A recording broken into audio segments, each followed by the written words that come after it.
Assalamualaikum warahmatullahi wabarakatuh. Alhamdulillah, bagaimana kabar anak-anakku semua? Kelas 12, sehat? Alhamdulillah. Pada kali ini kita bertemu kembali dalam pelajaran bahasa Indonesia. Eh, Sebelumnya, mari kita mulai dengan berdoa terlebih dahulu. Mari kita mengucapkan bacaan basmalah. Bismillahirrahmanirrahim. Semoga dengan doa tersebut kita mendapatkan berkah dalam proses belajar mengajar pada kali ini. Baik, pada pertemuan yang lalu kita telah mempelajari tentang surat lamaran pekerjaan. Pada kali ini kita akan pelajari, atau di bab 2 ini kita akan pelajari tentang menikmati teks cerita sejarah. Ibu sudah mempersiapkan materi PowerPoint-nya. Mudah-mudahan dengan PowerPoint ini akan memperjelas apa atau tentang materi yang akan kita pelajari pada kali ini. Bentar, Ibu persiapkan. Oke. Sudah kelihatan ya? Oke. Baik.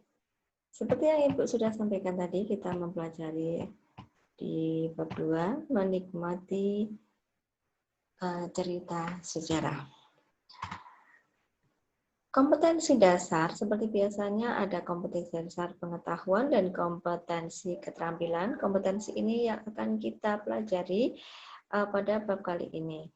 Kompetensinya yang pengetahuan adalah mengidentifikasi informasi yang mencakup orientasi, komplikasi, dan resolusi dalam cerita sejarah lisan atau tulis. Kemudian kompetensi dasar pengetahuan yang kedua yaitu menganalisis kebahasan cerita sejarah.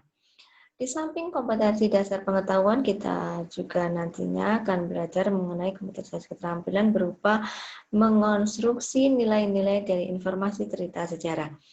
Yang kedua adalah menulis cerita sejarah pribadi dengan memperhatikan kebahasaan. Dari kompetensi dasar ini, kita atau kalian diharapkan bisa mengidentifikasi informasi yang mencakup orientasi, komplikasi, dan resolusi dalam cerita sejarah, lisan atau tulis, dan kemudian kalian bisa atau diharapkan bisa menganalisis kebahasaan cerita sejarah.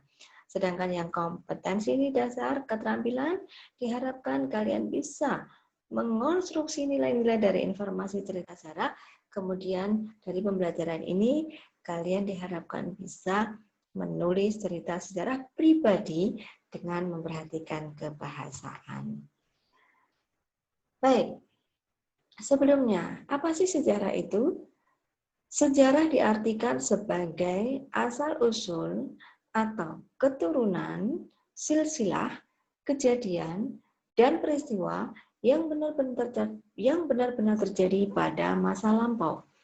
Pengetahuan atau uraian tentang peristiwa dan kejadian yang benar-benar terjadi dalam masa lampau. Ilmu sejarah di dalam Kamus Besar Bahasa Indonesia. Bagaimana sih karakteristik teks sejarah itu? Yaitu memuat rangkaian peristiwa penting sebagai suatu rekaman masa lalu. Kemudian tersusun secara kronologis. Kronologis itu urut. Kemudian tergolong dalam genre teks naratif. Teks naratif itu teks yang berisi cerita, namanya saja teks cerita sejarah.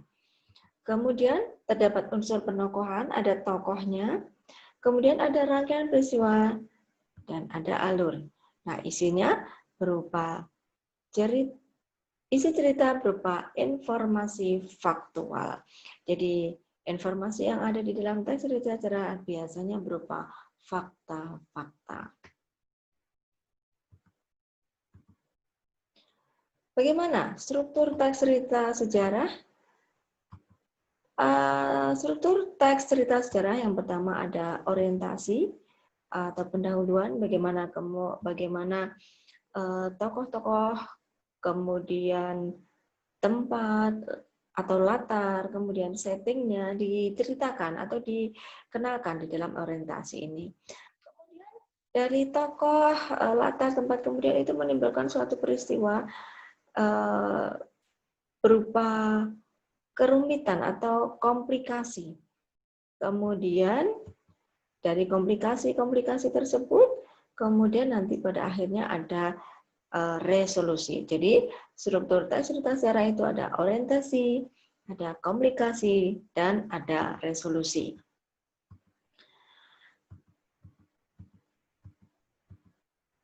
Ini dijabarkan di sini, orientasi itu merupakan peristiwa pertama, komplikasi merupakan peristiwa kedua, resolusi merupakan peristiwa ketiga, dan seterusnya.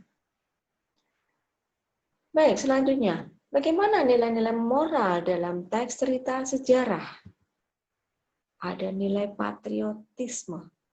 Jadi kita belajar ini ada nilai patriotisme, ada nilai-nilai patriot, kemudian ada nilai kepahlawanan, ada nilai keberanian, ada kesabaran, dan ada nilai-nilai kerjasama.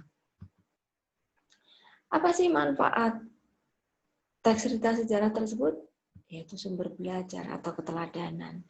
Kemudian memperteguh sikap kebangsaan, memperjelas identitas dan kepribadian bangsa, menjadi sumber informasi, dan menjadi sarana rekreatif. Loh, kok bisa menjadi sarana rekreatif? Karena ternyata di dalam teks cerita sejarah kita bisa berekreasi, kita bisa mencari informasi dan merupakan hiburan atau rekreasi dari kegiatan membaca teks cerita sejarah tersebut. Baik, perbandingan teks cerita novel dan sejarah. Apa perbandingannya? Kemudian ini saya sampaikan dulu ya. Persamaan novel dan teks sejarah, yaitu naratif, bersifat cerita, berpola, kronologis, urut, dan kausalitas. Kausalitas adalah ada sebab dan akibat. Kemudian persamaan yang selanjutnya atau yang ketiga, banyak menggunakan konjungsi temporal atau penyebaban. Konjungsi temporal itu konjungsi yang berupa atau semacam tempo atau waktu. Kemudian, bagaimana perbedaan antara novel dan teks cerita sejarah? Di dalam novel itu imajinatif, berupa fiktif belaka, fiksi. Kemudian, tapi kalau di dalam teks cerita sejarah berupa faktual, nyata. Novel, rangkaian cerita peristiwa bersifat hierarkis, ada tingkatan, sementara di dalam teks cerita sejarah bersifat gradual atau bertahap. Di dalam novel, memungkinkan untuk tidak adanya kejelasan pada akhir cerita, diserahkan kepada pembaca. Akhir cerita itu diserahkan kepada pembaca. Pembaca mau berimajinasi bagaimana di dalam mengakhiri cerita tersebut. Sementara di dalam teks sejarah, ada peristiwa atau akhir cerita itu berupa nyata.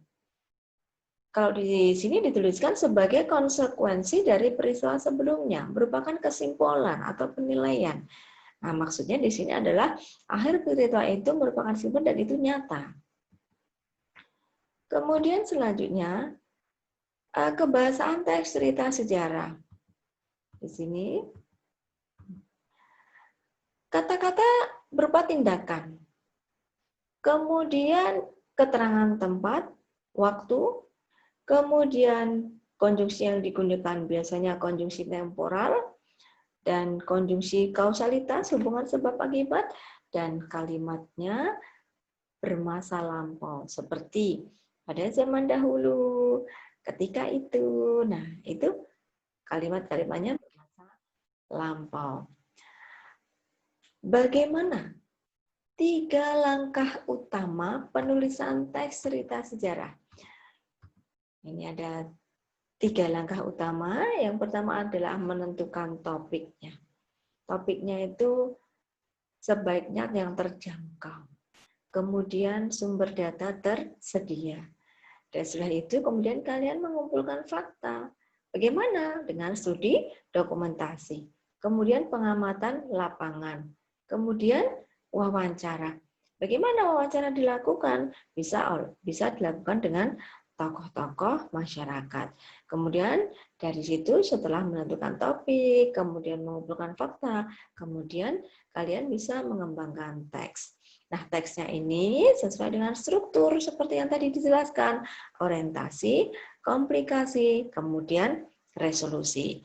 Tapi jangan lupa, kalian juga memperhatikan kaidah kebahasaan.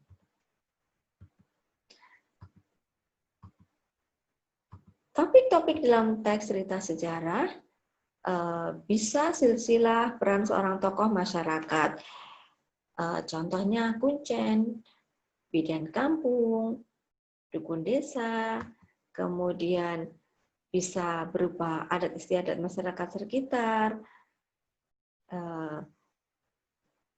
Di sini dicontohkan lamaran pemikiran, tradisi keagamaan, kemudian bisa peristiwa sosial atau budaya, kerusuhan, demonstrasi, pemilu, kemudian bisa peristiwa alam, bisa berupa banjir, gunung berapi, kemudian gempa.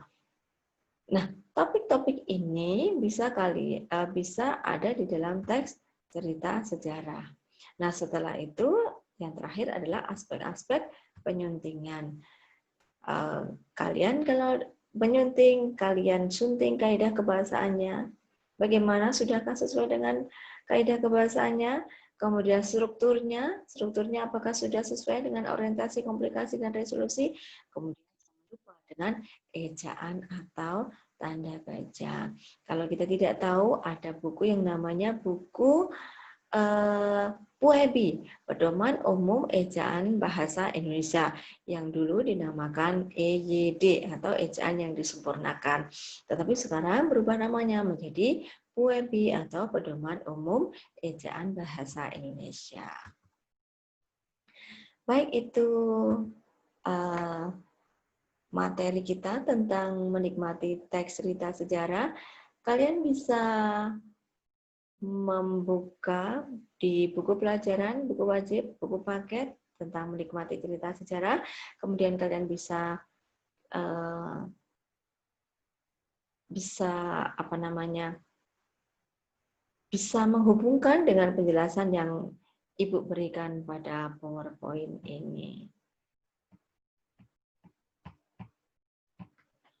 Ya, baik.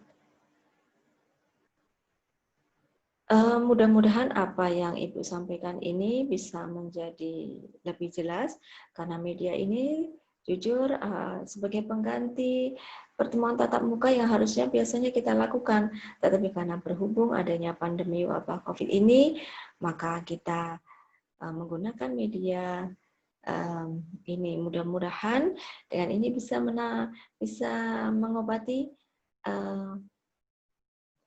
mengobati rasa kangen kita dalam pelajaran bahasa Indonesia. Baik, mari kita tutup dengan bacaan hamdalah. Alhamdulillahirrabbilalamin. Ibu cukupkan sekian. Tetap jaga jarak, jaga kesehatan, dan jangan lupa cuci tangan setiap kali kalian melakukan kegiatan. Baik, Ibu Hairin, Assalamualaikum warahmatullahi wabarakatuh.